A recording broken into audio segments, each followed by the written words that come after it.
Hi, and welcome to this edition of BounceBack. We face uncertain times like we've never had before, and it gives us a unique opportunity to actually consider where we are as coaches, what we're doing in our coaching business, and reflect and self-evaluate the situation that we're in and look at ways of moving forward. Over the next few days and weeks, I'd like to share with you some tools, resources, ideas, which I hope will help you to be able to evaluate your current coaching levels, your coaching ability, your business, and also how you can actually improve on these. So when the time is right and we're all able, we're ready to bounce back into our coaching business. Today, we're going to have a look at a skill scan. So very simply, a list of skills on this page of coaching. Easy enough. From 1 to 5, give yourself a grade of where you think you are. 1 being very poor, which I'm sure you're not, and 5 being excellent, which hopefully you are, or at least striving to be. Simply go through the chart one by one, give yourself a grade, and at the end of this page, you'll then be able to see where your strengths and your areas for development exist. This list is not exhaustive, so if you want to add some more of your own ideas to it, please do. And if you think some of the things are irrelevant to you, take them out. It's that easy. The second page is more about your coaching styles, your communication skills, your interpersonal and your personal skills. Same rules apply. Simply from 1 to 5, give yourself a grade. Again, 1 being very poor and 5 being excellent. There is no right or wrong answers with these. It's your opinion. It's where you think you are. And from this, again, you'll be able to look at what your strengths are and your areas for development. If you really want, you could share this with some of the people you're already coaching, and certainly the personal one, maybe even with some friends who you don't teach. That way you'd get more of a 360 idea of what people are thinking of you, as well as what you think of yourself.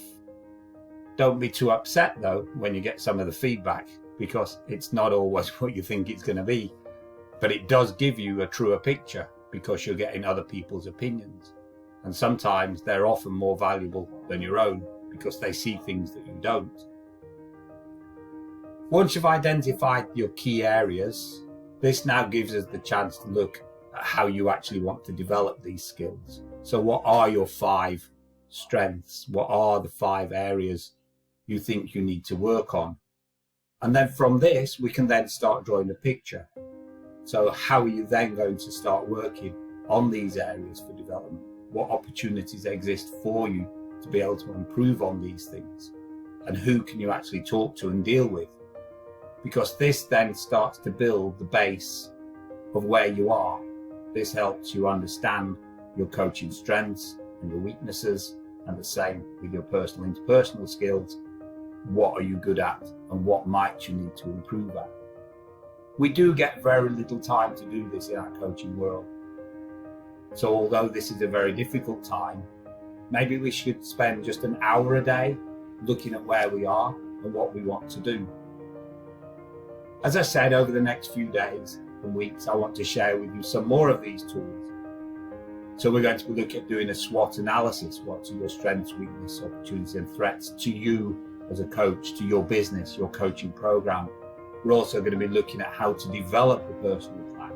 So you then can start structuring your own personal development in a more systematic way, rather than just looking at courses as and when they come along, but have a proper plan in place. How to create your mission and vision. Why are you coaching? What do you want to achieve? What is your true ambition? And then to put together your goals. How are we actually going to start achieving those things? And being very precise and very constructive and proactive in making sure we want to get to where we want to be, rather than just hoping and keeping our fingers crossed. Looking at how to develop your coaching philosophy, so you understand why are you teaching, and then we're going more into how to build your own personal brand, starting to market that, and then moving into sponsorship, and many more things to come after that. At the end of the day, we are facing these very, very difficult times.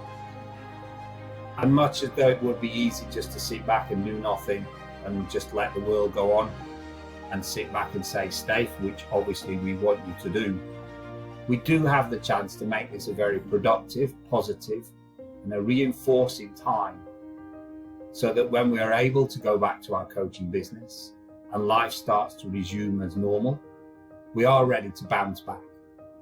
And that's what we need to be ready for. So please share with me over the next few days and weeks on the BounceBack series, just an hour a day on your own life, your own coaching, and your future.